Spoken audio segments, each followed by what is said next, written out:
जनाब जावेद चौधरी साहब अपने कालम आशिक मस्त जलाली में लिखते हैं, मेरी इजहारुल हक साहब से पहली मुलाकात 1994 में हुई।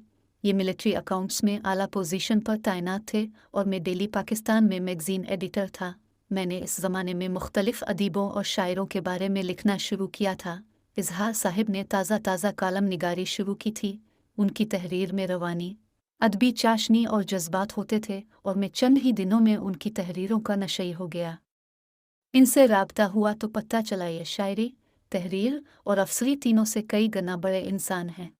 इंतहाई आजिज़, इंतहाई सादा, इंतहाई ईमानदार और इंतहाई मेहरबान। चुनाचा में उनका अकीदतमंद होता चला गया। वक्त गुजरता रहा और इस दौरान हमारी औकात भी बदलती रही।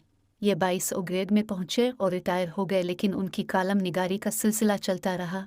मैं भी ज़िंदगी में धक्के खाता हुआ कभी आदेर और कभी अल्फादेर लुढ़कता रहा और इस लड़किन में मेरा हाथ किसी वक्त उनके हाथ से निकल गया। हमारे दरमियान फासला आ गया। ये इस दौरान ऑस्ट्रेलिया भी चले गए, मगर इस दूरी के बावजूद में उनकी तहरीरें मुसलसल पढ़ता रहा और हर बार वाह करने पर मजबूर भी हो जाता था। मुझे 2 माह कबल अचानक इजहार साहब याद आए। मैंने उनका नंबर तलाश किया और फिर बड़ी देर तक उनके साथ बातचीत होती रही। गुफ्तगू का महवर मेरा कन्फ्यूजन था। मैं ज़िंदगी के तीसरे फेज़ में दाखिल हो गया हूँ। प्रोफेशन में जो कुछ करना था वो कर लिया। ज़िंदगी में जितनी तोपें और तीर चलाने थे चला लिए। बहन भाई अपनी ज़िंदगियों में मगन हो चुके हैं। बच्चे बड़े हो चुके हैं और मैं अंधाधुंध काम करके थक चुका हूँ, लिहाजा मैं बाकी ज़िंदगी को रीडिज़ाइन करना चाहता हूँ। मैं इस सिलसिले में अपने सीनियर्स से राब्ते कर रहा हूँ। मैंने इजहार साहब को अपना प्लान बताया तो उनका जवाब था, आप ये सब कुछ मुझसे क्यों पूछ रहे हैं? मैंने जवाब दिया, अरबी की एक कहावत है, अब जब भी मशवरा करें समझदार से ना करें, तजुर्बाकार से करें, और आप इस तजुर्बे से गुजर चुके हैं। उन्होंने कहा लगाया और कहा, चुल्लू तुमने मुझे ये तो बता दिया मैं समझदार नहीं हूँ, और यूँ मेरी उनसे रीयूनियन हो गई। मोहम्मद इजहारुल हक ने चंद दिन बाद अपनी ताज़ा किताब आशिक मस्त जलाली मुझे भिजवा दी। मैं किताबों और मुसन्निफ़ों पर लिखने से परहेज़ करता हूँ। इसकी 2 वजूहात हैं। पहली वजह कम इल्मी है। मैं ख़ुद को इस काबिल नहीं समझता कि मैं किसी पढ़े लिखे शख्स पर लिख सकूँ। दोम दुनिया में 2 किस्म के मुसन्निफ़ होते हैं। एक वो जो अपना तारुफ़ खुद होते हैं, ये लोग ब्रेन होते हैं और उन्हें किसी दूसरे शख्स के तारुफ़ी अल्फाज की ज़रूरत नहीं होती, और दूसरे वो लोग होते हैं जिनके बारे में अगर तमाम लिखारी मिलकर भी लिख दे तो भी वो मुसन्निफ़ और उनकी किताब नहीं बन पाती। मेरी बड़े लोगों पर लिखने की औकात नहीं थी और फजूल लोगों की खुशामद की हिम्मत नहीं थी, लिहाजा मैं परहेज़ करता रहा। इजहार साहब पहली सफ़ के शायर और कालम निगार हैं। ये ब्रांड हैं, उनका नाम ही काफ़ी है और उनकी तारीफ़ मेरी औकात नहीं। लेकिन आशिक मस्त जलाली एक ऐसी किताब है जिसका जिक्र न करके मैं प्यासों के साथ ज़ियादती करूँगा, लिहाजा मैं इस किताब के तज़किरे पर मजबूर हो गया हूँ। किताब इजहार साहब की गैर सियासी तहरीरों का तीसरा मजमुआ है। पहला मजमुआ और मेरी वफ़ात के उन्वान से शाये हुआ था। मेरी वफ़ात एक ऐसा कालम था जो अगर कहा जाए पूरी दुनिया में वायरल हुआ तो मुबालगा ना होगा। अपने अगर अब तक उनका ये कालम नहीं पढ़ा तो फिर अपने साथ बहुत बड़ा जुल्म किया। मेरी दरख्वास्त है अब फौरी तौर पर ये कालम पढ़ें। आशिक मस्त जलाली का पहला सेक्शन बच्चों पर है। इजहार साहिब शायद पहले कालम निगार हैं जिन्होंने पोतों पोतियों, नवासों और नवासियों पर लिखा और जिनकर लिखा। एक साहिब ने पूछा, इतनी भरपूर जिंदगी गुजारने के बाद रिटायर्ड जिंदगी तो बहुत दूर गुजर रही होगी। इजहार साहब ने बताया, असल लुत्फ तो जिंदगी के इसी हिस्से में है जब आपके अर्द गिर्द आपके बच्चों के बच्चे हों जो आपको भरपूर अहमियत देते हैं। उन कालमों का फीडबैक ज़बरदस्त था। दुनिया भर में फैले हुए नाने, दादे, नानियाँ, दादियाँ उन कालमों को पसंद करती हैं और उनका इंतज़ार करती हैं। इजहार साहब ने किसी जगह लिखा, एक नवाब ने अपने बचपन के एक बेतकल्लुफ़ दोस्त से जो गरीब किसान था पूछा कि बदबख्त, तुम्हारी सेहत का राज आखिर क्या है? मैं बादाम और चहार मगज़ खाता हूँ, मरब्बे और फल तनावुल करता हूँ, मुसफ़्फ़ो पानी मेरे लिए फ़ुलां चश्मे से आता है, फिर भी सेहत है कि प्यासी ही रहती है। आदेर तुम हो कि खट्टी लस्सी तुम्हें मुश्किल से मुयस्सर है, मगर हटे कटे तनुमंद हो। किसान ने कहा कि नवाब साहिब, आप क्या खाते हैं? मिट्टी और राख। मैं जब हल चलाकर घर आता हूँ तो मेरे पोते और नवासे मेरे ऊपर छलांगे लगाते हैं। कोई चूमता है तो कोई दाढ़ी खींचता है, फिर वो मुझे खींचकर दुकान पर ले जाते हैं जहाँ मैं उन्हें रेवड़ियाँ, बताशे नागुद्दी और मखाने खरीद कर देता हूँ, उन्हें खाते देखता हूँ तो सैरों खून बढ़ता है। ये है सेहत का राज।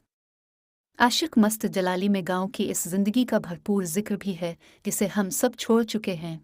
तनूर पर पकी हुई रोटियों का जिक्र है, बाजरे के मीठे आटे, मकई और जवार के मरंडे, देसी रंग बरनग खरबूजों, सत्तू, मूठ की फलियों, ताज़ा दोहे हुए दूध, लस्सी की चाटियों, पुदीने, सुर्ख मिर्च और लस्सी से बनी हुई चटनी, मिट्टी की हांडियों, आम पेशावरी चप्पल पहनकर मीलों पैदल चलने, सर शाम लालटीनों के शीशे साफ करने और सावत से बाने हुए रंगीन पायों वाले पलंगों का जिक्र है। लस्सों पर भी एक भरपूर कालम है। ये कालम पढ़कर किसी साहिब ने अमेरिका से मील की मैं गाँव और माँ को याद कर रहा हूँ और रो रहा हूँ। इजहार साहब ने पिज़्ज़ा और बर्गर के खिलाफ भी कॉलम लिखे हैं जो इस किताब में मौजूद हैं। एक सेक्शन का उन्वान बड़े लोग हैं। इस सेक्शन में ईदी साहिब और पाकिस्तान से जुज़ाम को ख़त्म कर देने वाली अजीम खातून रतफ़ा का जिक्र है। इन दोनों हस्तियों की वफ़ात पर हमारे हम वतनों को ये फ़िक्र लाहिक हो गई थी कि ये लोग जहन्नम में जाएंगी या जन्नत में। इजहार साहिब का जमशेद मार्कर और सूडान के आलम और सियासतदान डॉक्टर हसन अल तुराबी पर लिखा हुआ कॉलम भी पूरा मिकनातीस है। एक सेक्शन का उन्वान है हमारी जिंदगियां डिक्टेट न कीजिए। यह सेक्शन इन हजरात के बारे में है जो कह रहे हैं खुदा का लफ्ज़ इस्तेमाल ना करो। इजहार साहिब ने उनकी मिन्नत की है, हमसे अब हमारा खुदा तो न छीनो। सदियों पर मुहित इस इस्लामी लिटरेचर का क्या बनेगा जो फ़ारसी, तुर्की और उर्दू में है और जिसमें खुदा का लफ्ज़ करोड़ों बार इस्तेमाल हुआ है। सखावत और कंजूसी पर लिखा है कि दुनिया में इंसानों की दो ही कस्में हैं, मेहमान नवाज और कंजूस, और वतन आशोब किताब का वो हिस्सा है जिसमें वतन के साथ होने वाले जुल्म और सितम पर मातम किया गया है। तोबा टेक सिंह के मोहम्मद इकबाल का जिक्र है जो नायब कासिद था। रिटायर होते वक्त उसने अपने अफसरों से कहा इसके बेटे को मुलाजमत दी जाए ताकि क्वार्टर बेटे के नाम हो जाए और वो दर बदर होने से बच जाए। इससे राविल पोजीशन बताई गई बेटे को मुलाजमत इस सूरत में मिलती है जब बाप ड्यूटी के दौरान मर जाए। इस पर मोहम्मद इकबाल दफ्तर की छत पर गया और नीचे कूदकर खुदकशी कर ली। यूं सरकार की शर्त पूरी हो गई। सिंगापुर की खातून अव्वल का जिक्र है जो अमेरिका के दौरे पर गई तो हाथ में $11 का बैग था जो सिंगापुर के एक स्कूल में ज़ेर तालीम खुसूसी बच्चों के हाथ का बना हुआ था। एक गैर मुल्की का जिक्र है जो पाकिस्तान में घूम फिर कर किसी से पूछे बगैर खुद इस नतीजे पर पहुंचा कि एक हुक्मरान करप्ट हैं, 2 अफरादी क़ुव्वत की तरक्की पर तवज्जो सिफर है और 3 अवाम सिविक सेंस से आ रही है।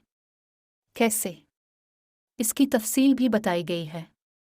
इजहार साहिब ने हुकूमत बरतानिया की खिदमत में अर्ज़दाश्त पेश की। अब बरसग़ीर में रेलवे का निज़ाम कायम करने वाले रॉबर्ट के पोते या परपोते को पाकिस्तान भेज दे ताकि इन 2,500 रेलवे क्रॉसिंग्स का कुछ किया जा सके जिन पर आज फाटक हैं न चौकीदार और जहां ट्रेनों के नीचे आकर सैकड़ों पाकिस्तानी मर रहे हैं। आशिक मस्त जलाली में उन लड़कियों का जिक्र भी है जो मगरबी मुल्कों में पलती और बड़ी होती हैं और नहीं बाद अज़ां धोखे से वतन वापस लाया जाता है और ज़बरदस्ती नीम तालीम याफ्ता कज़न्स के साथ बांधने की तैयारियां शुरू कर दी जाती हैं। कुछ को मगरबी ममालिक के सिफारत खाने बचा लेते हैं और बाकी को इनकार करने के जुर्म में मौत के घाट उतार दिया जाता है। और किताब का एक सेक्शन मुल्क में लाइब्रेरियों के कहत पर मबनी है। मुल्क में बिग शॉप्स की तादाद दिन ब दिन क्यों घट रही है और किताबें खरीदने और पढ़ने का कल्चर क्यों नहीं है। इस हिस्से में क़ारीन के मुताले के लिए कुछ किताबें भी तजवीज़ की गई हैं। आशिक मस्त जलाली बिग कार्नर जेहलम ने बहुत एहतमाम से शाये की है और इसे पढ़ने के बाद मुझ से सिर्फ एक ही फ़िक्रा निकलता है, वेल डन इजहार साहिब।